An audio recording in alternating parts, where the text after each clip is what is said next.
Welcome back to my channel. I am advocate Manjeet. I hope you are all doing fine. आज का video part 2 of question and answers होंगे। तो mostly slum act के related questions जो भी आपने post किए हैं वीडियोस में, उनके आंसर्स मैं आज ट्राई करूँगी देने को। So let's take the first question. अगर स्लम एरिया प्राइवेट है तो उस पर सोसाइटी की तरफ डेवलपमेंट करना है तो कैसे करें और लैंड ओनर को पैसे कैसे वापस किए जाए? वेल, प्राइवेट लैंड रिलेटेड मैंने आंसर्स आपको ऑलरेडी दिए हैं। अगर आप मेरे प्रीवियस वीडियोस चेक करेंगे तो आपको इसका आंसर मिलेगा। बट अगर मैं आपको इन शॉर्ट बताना चाहूँ तो इसका आंसर ये है कि there is a certain procedure जिसको आप फॉलो करके, अगर वो प्राइवेट लैंड है जो डिक्लेयर हुआ है as slum under the SRA scheme, तो उसके लिए एक प्रोसीजर होता है जो फॉलो किया जाता है। And as far as the compensation that you are talking about, वो सो फर्स्ट ऑफ ऑल या तो ओनर्स जो है वो लैंड के वो खुद डेवलप कर सकते हैं या एक डेवलपमेंट अग्रीमेंट किसी बिल्डर के साथ कर सकते हैं।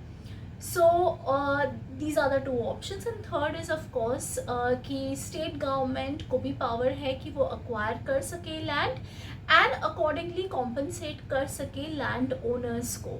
नेक्स्ट क्वेश्चन लेते हैं। ये SRA रिलेटेड नहीं है। I am taking your questions randomly based on the videos. तो सेकंड क्वेश्चन है कि मैंने 2019 में एक कंपनी ज्वाइन की थी। वहाँ एक सर्टेन अमाउंट का बॉन्ड अग्रीमेंट करवाया था। वर्क प्रेशर में आकर मैंने जॉब लेफ्ट कर दी। अब उन्होंने कोर्ट फीस बचाने के लिए मेरे ऊपर डिक्लेरेशन का सूट कर दिया है। फर्स्ट ऑफ ऑल, जैसे आप ये क्वेरीज पूछते हो कमेंट्स में, तो I can't really give you specific answer because मेरे पास में आपका पेपर वर्क, आपके डॉक्यूमेंट्स नहीं है। और जो आप मुझे वन लाइन में ट्राई करते हो समझाने के लिए, that is not enough for me to understand and give you a proper suggestion. तो बट अगर मैं आपको इसके अगेन इसके अराउंड अगर मैं आपको कुछ भी सजेस्ट कर सकूं, तो ये जो आपने कहा है कि कोर्ट फीस बचाने के लिए declaration suit, I'm not quite getting that because why wouldn't you pay court fee for a declaration suit? तो declaration suit के लिए you would pay a certain amount of court fee। तो वो statement I'm not sure why of course कम होगी, but there will be a certain court fee there।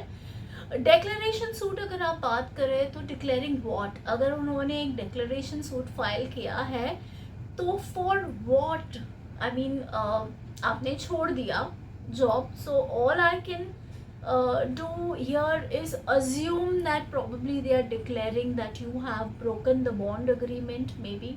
So that's just an assumption। So again, इससे ज़्यादा मैं आपको इस question के related कुछ नहीं बता पाऊँगी until and unless I know what exactly has happened and I've seen all the documents। So now coming to the next question, DP remarks के ऊपर है कि DP remarks कैसे आप निकाले। तो बॉम्बे सबर्ब्स की अगर हम बात करें तो DP remarks अगर आपको चाहिए, इस वीडियो में इनफैक्ट मैंने आपको बताया है कि किस तरीके से आप एक कॉपी, एक रजिस्टर्ड एक certified copy of DP remarks निकाल सकते हो because that is done online. So ये DP रिमार्क्स की जो भी आपको डॉक्यूमेंट्स चाहिए वो आपको ऑफलाइन नहीं मिलते हैं। अगर आप ऑफलाइन जाते POBMC की बिल्डिंग में और DP रिमार्क्स का जो भी सेक्शन है, जो भी डिपार्टमेंट है जो हैंडल करता है, they will not give you anything offline as in hard copy. Physical copy आपको नहीं मिलेगी। अगेन मैंने वीडियो में क्लियरली बताया है कि there is a certain amount that you have to pay for per survey. तो अगर आपको DP रिमार्क्स चाहिए तो जितने सर्वे नंबर्स के ऊपर आपको DP रिमार्क्स की इंफॉर्मेशन चाहिए, तो for each DP remark you will have to pay a certain amount to get that. और ये ऑनलाइन ही होगा। आप अगर DP मैंने आपको लिंक भी दिया था और डिटेल में बताया है वीडियो में, अगर आप वो फॉलो करेंगे तो you can get information or probably a copy of the DP remarks for your particular survey number online। फिर नेक्स्ट क्वेश्चन आया था कि किस तरीके के डॉक्यूमेंट्स आपको सिटी सर्वे ऑफिसर के पास मिल जाते हैं।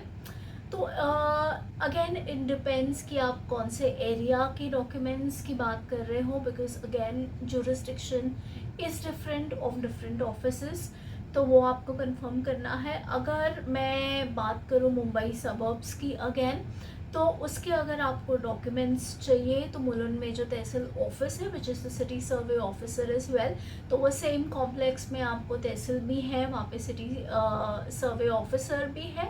तो आपको 7/12 से प्रॉपर्टी कार्ड से लेके of course these are available online as well.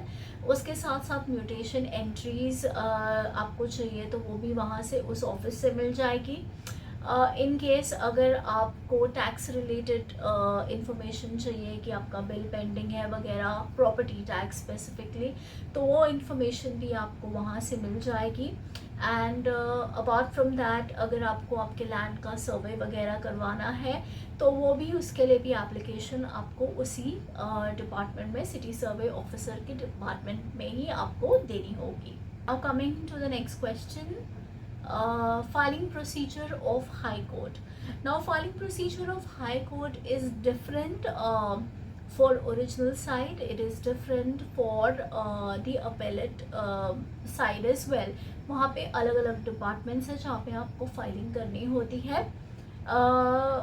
Filing procedure, when you से filing procedure, what exactly do you mean? I mean आप किस तरीके की पिटिशन फाइल कर रहे हो, या कोई इंटरम एप्लीकेशन फाइल कर रहे हो, या notice of motion. So again it will be different, so I am not sure what exactly you mean by that. But हाँ, वहाँ पे आप हाई कोर्ट की बिल्डिंग में जाओगे तो next on the ground floor itself you have the filing department, तो वहाँ पे आप जाके चेक कर सकते हो। एक क्वेश्चन था with regards to a case number, तो आप कमेंट्स में केस नंबर डाल के आप मुझे, somebody had asked me to check the status कि क्या status है, तो well you know I can check that and tell you, वो you know there wouldn't be an issue with that। but अगर in general अगर आपको check करना है कि आपका एक केस फाइल्ड है तो उसका स्टेटस क्या है, यानी कि नेक्स्ट हियरिंग डेट क्या है, उसकी कॉज लिस्ट क्या है, so all of this information is available online. आपको depending on the court, so for example अगर हाई कोर्ट का मैटर है तो आप हाई कोर्ट की वेबसाइट, बॉम्बे हाई कोर्ट की वेबसाइट पे जाओगे। अगर ये कोई भी दूसरे स्टेट का स्टेट का हाई कोर्ट है तो उस पर्टिकुलर हाई कोर्ट की वेबसाइट पे आप जाओगे। In the state of Maharashtra अगर आपको हाई कोर्ट को छोड़ के you want to check including high court, अगर आपको कोई भी दूसरे कोर्ट कोर्ट में जो केस चल रहा है आपका, उसका स्टेटस जानना है, तो the best thing that you can do is E courts की ऐप आप डाउनलोड कर सकते हो and you can search your case with the case number, या पार्टी नेम से आप सर्च कर सकते हो, या एडवोकेट नेम से आप सर्च कर सकते हो, and it will give you information that you want। now coming back to a question regarding SRA, तो क्वेश्चन है कि घर कितने स्क्वायर फीट होना चाहिए पात्र होने के लिए।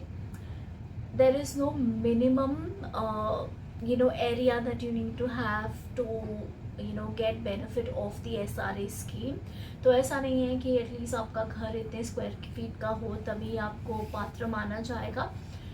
In case if you have all the documents, अगर आपके पास में रेलिवेंट डॉक्यूमेंट्स अवेलेबल है जो कि आपको फ़ोटो पास के लिए चाहिए, whatever are the required documents, अगर आपके पास में है you can prove that you been staying there, और आप you get a photo pass from the SRA authority, then you shouldn't have a problem getting the benefit of the SRA scheme। Question है कि make more videos on SRA।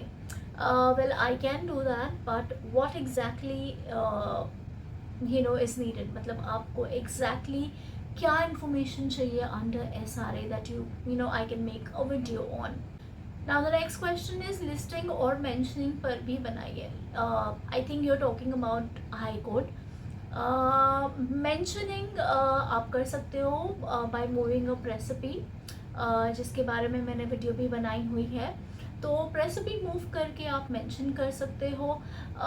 अगर आपको circulate करवाना है आपका matter या अर्जेंट लिस्टिंग करवानी है तो आप रेसिपी मूव कर सकते हो।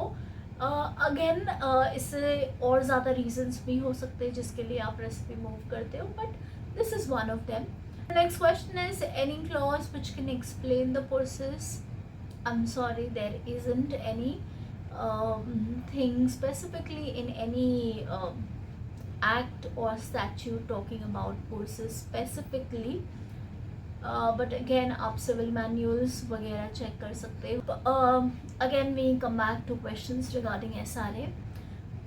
SRA रिलेटेड एक क्वेश्चन है कि रेसिडेंशियल एरिया है, रेसिडेंशियल आपका प्लेस है या आपका फ्लैट या आप जहाँ पे भी रह रहे, it is use for residential purpose, तो आपको कितना मिलेगा? Well it is 322 square feet. वो उतना एरिया आपको मिलेगा अगर आप रेसिडेंशियल प्लेस है आपकी, एंड कमर्शियल है तो 225। अगेन काफ़ी लोगों ने कहा है कि it should be more, it should be 700 square feet. Well ये लेजिस्लेचर ने डिसाइड किया है already, so this is how much you will get irrespective. तो अगर आपकी कम है जगह, फॉर एग्जांपल रेजिडेंशियल आपकी प्लेस है बट आपका एरिया सिर्फ 200 स्क्वायर फीट है, तो भी आपको 322 स्क्वायर फीट मिलेगा। Then again another question is पात्र। और पात्र के बारे में पूछा जाता है कि मुझे कैसे पता चलेगा कि मैं पात्र हूँ या अपात्र हूँ। ये इन्फॉर्मेशन आपको SRA ऑफिस बैंड्रा में, जिसका मैंने एड्रेस वीडियो के डिस्क्रिप्शन में दिया है, आपको ये इन्फॉर्मेशन वहाँ से ही मिलेगी। Again one more important thing is कि आपके पास अगर फोटो पास है तो दैट मीन्स यू आर पात्र।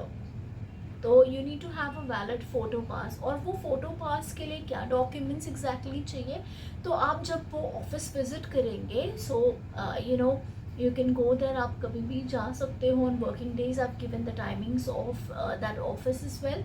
तो आप जब वो ऑफिस विजिट करेंगे तो आप इंक्वायरी कर सकते हो आपका जोन कौन सा, आप कौन से एरिया में हो, उसके अकॉर्डिंगली आपको गाइड किया जाएगा कि किससे मिलना है, and they will give you a list कि आपको कौन से डॉक्यूमेंट्स कहाँ पे सबमिट करने हैं, and from where you will get your photo pass. Question आया था कि माँ के नाम से चौल में रूम था एंड वो गुजर गए हैं, पर चौल के रूम बिल्डर ने SRA में लिए, पर वो रूम पे नंबर लिखा लेकिन हमें वो रूम के पेपर नहीं दिए हैं और ना ही रूम दिया है। तो पहले तो अगर आपके पेरेंट्स के नाम पे था या जिसी के भी नाम पे था वो अब नहीं है, क्या आपने वो फ़ोटो पास ट्रांसफ़र करा के अपने नाम पे लिया था? इन द फर्स्ट प्लेस वो फ़ोटो पास आपकी माँ के नाम पे था और आपने सेकेंडली उसको ट्रांसफ़र करवा के अपने नाम पे किया कि नहीं। एंड थर्ड है कि जब भी आप, वो प्राइवेट लैंड है ये गवर्नमेंट लैंड है, ये भी इम्पोर्टेंट है। जो बिल्डर है उसके साथ में कुछ अग्रीमेंट आपने किया होगा, so either you would have enter into an agreement with the builder, या जो आपके लैंड ओनर्स हैं, अगर वो प्राइवेट लैंड है तो लैंड ओनर्स हैं, तो उन्होंने उनके साथ में डेवलपमेंट अग्रीमेंट किया होगा, या अगर आपकी सोसाइटी फॉर्म्ड है तो सोसाइटी ने भी एक डेवलपमेंट अग्रीमेंट किया होगा। तो वो सारी चीज़ें इन पिक्चर आती हैं। तो एज सच मैं आपको एडवाइस नहीं कर सकती हूँ by just looking at this comment कि आपको क्या करना चाहिए, बिकॉज अगेन आपके डॉक्यूमेंट्स चेक करने के बाद ही मैं आपको कुछ बता सकती हूँ। देन एक नेक्स्ट क्वेश्चन है कि मेरी शॉप फुटपाथ पे है 20 साल से और शॉप पर इस्टेब्लिश बना सकता हूँ अंडर स्लम के ऑप्शन से। Well I don't understand this question, but अगर आपकी फुटपाथ पे शॉप है, आपके पास में क्या डॉक्यूमेंट्स है, आपने कोई परमिशंस लिए हैं, क्या वो एरिया अगेन स्लम डिक्लेयर हुआ है अंडर SRA स्कीम, तो ये सारे काफ़ी सारे काउंटर क्वेश्चंस हैं मेरे, जिसके आंसर्स के बिना मैं आपको ऑनेस्टली नहीं एडवाइस कर सकती हूँ इसके ऊपर। Okay, so the next question is, मेरे पास लाइट कनेक्शन 1985 का है और कोई डॉक्यूमेंट नहीं है, तो क्या मेरा रूम एसआरए में पात्र होगा कि नहीं? वेल, इसका आंसर मैं वापस से वही देना चाहूँगी। अगर आपके पास लाइट कनेक्शन है, इसके अलावा अगर आपके पास में कोई डॉक्यूमेंट्स नहीं है, आपको एसआरए ऑफिस, एसआरए अथॉरिटी को विज़िट करना होगा।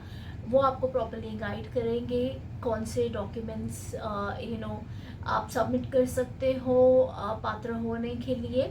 सो ये आपको उनसे चेक करना होगा, एक बार उन्हें विज़िट कीजिए। नेक्स्ट इज़ स्लम सर्टिफिकेट कैसे डाउनलोड करते हैं ऑनलाइन प्लीज़? ये slum certificate, I am not sure what exactly आप मीन कर रहे हो। बेसिकली अगर आप मीन कर रहे हो कि नोटिफिकेशन जहाँ पे आपके एरिया को स्लम डिक्लेयर किया है, तो वो गैजेट में होता है, तो अकॉर्डिंगली अगर आपको डेट वगैरह पता है तो आप ऑनलाइन भी सर्च कर सकते हो, या अगेन आप एसआरए अथॉरिटी के ऑफिस को विज़िट कर सकते हो, वहाँ से भी आप ट्राई कर सकते हो कॉपी लेने के लिए। बट अगर आप फ़ोटो पास की बात कर रहे हैं स्पेसिफिकली यहाँ पे, तो वो भी आपको स्लम अथॉरिटी से ही मिलेगा after submitting the relevant documents. Next question is कि कोई हटमैन अपनी हट को 2 हिस्सों में डिवाइड करता है, एक में वो रहता है, दूसरे हिस्से में वो किसी को बेच देता है। खरीदने वाले को वो सभी प्रॉपर डॉक्यूमेंट सब दे देता है, तो वो एसआरए के लिए एलिजिबल है कि नहीं? एक थोड़ा ट्रिकी क्वेश्चन है। फर्स्ट, पहले तो आप कह रहे हो कि आपने जब वो बेचा तो आपने क्या डॉक्यूमेंट्स उनको दिए होंगे? बिकॉज अगर एक प्रॉपर्टी आपकी है तो आप खुद इंटरनली अगर उसको डिवाइड करके किसी और को बेच रहे हो, तो क्या डॉक्यूमेंट्स आपने उनको दिए होंगे? पहला क्वेश्चन ये है।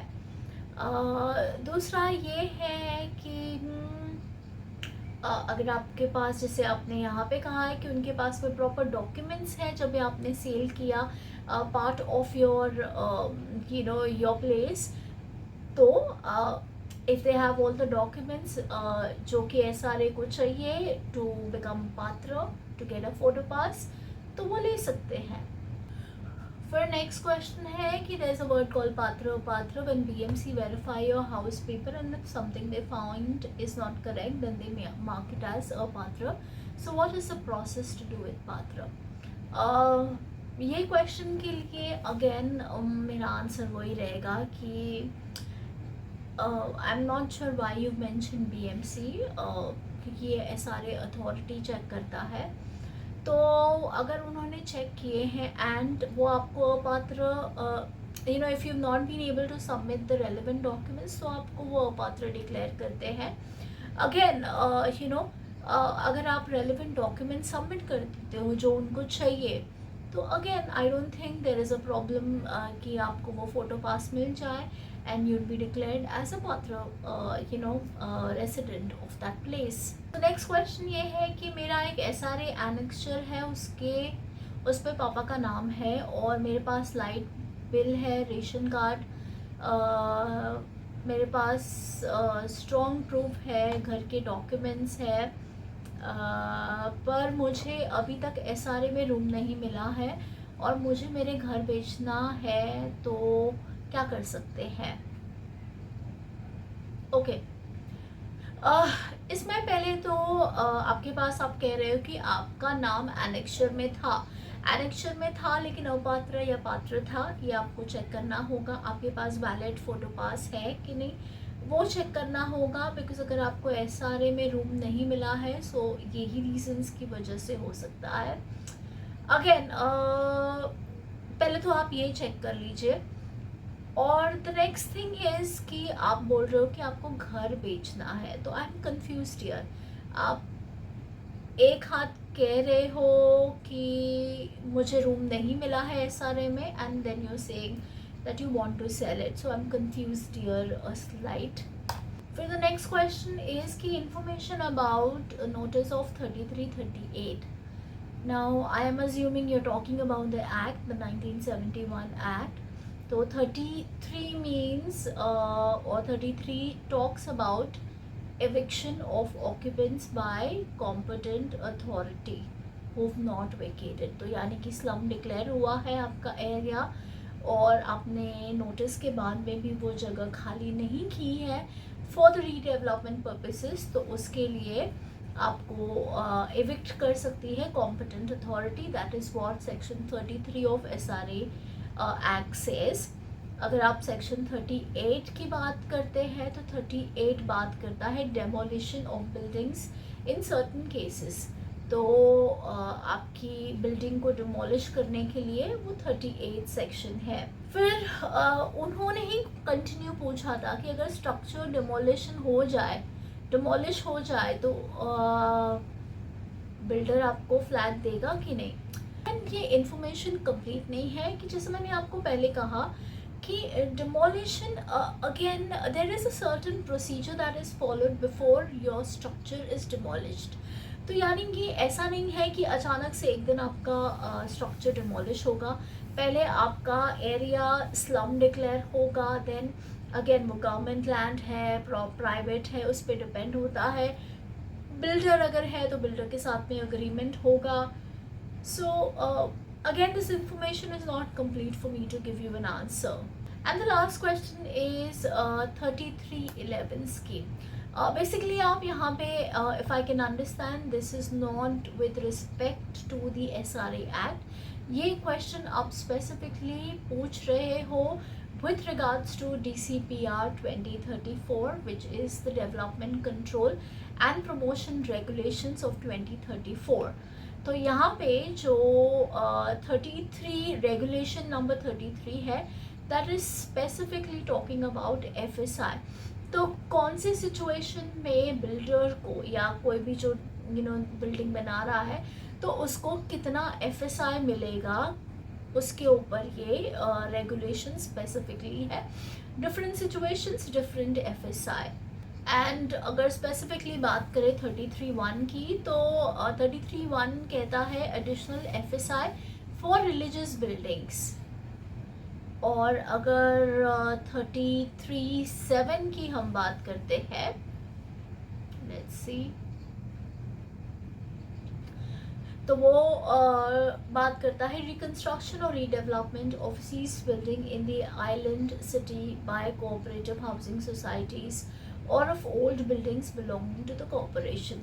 तो इसमें बेसिकली जो ओल्ड बिल्डिंग्स हैं उसके रिकंस्ट्रक्शन और रीडेवलपमेंट की बात की जा रही है. Again this is not related to SRA specifically. This is overall कि अगर आपकी बिल्डिंग पुरानी होगी और रीडेवलपमेंट में जा रही है तो उस सिचुएशन में क्या प्रोसीजर होगा, क्या FSI मिलेगा बिल्डर को, उसके बारे में बात की गई है. So with that I end today's video. I have tried to answer all the questions जो आपने पूछे थे कमेंट सेक्शन में. मैंने ट्राई किए हैं कि सारे के सारे मैं आपके आंसर कर दूं. पार्ट 1 में मैंने कुछ किए थे and today in part 2 I've answered all the rest of your questions. Again मैंने मेरा इंस्टा ID आपको दिया है. इन केस अगर आपको कोई क्वेरीज है you can always DM me on my Insta. Whenever I'm available I'll be able to answer to your queries. But अगर आप मुझे बहुत स्पेसिफिकली कोई एडवाइस पूछते हैं तो I am really sorry. Without seeing the documents, without checking everything properly, it is very difficult for me to advise you on anything.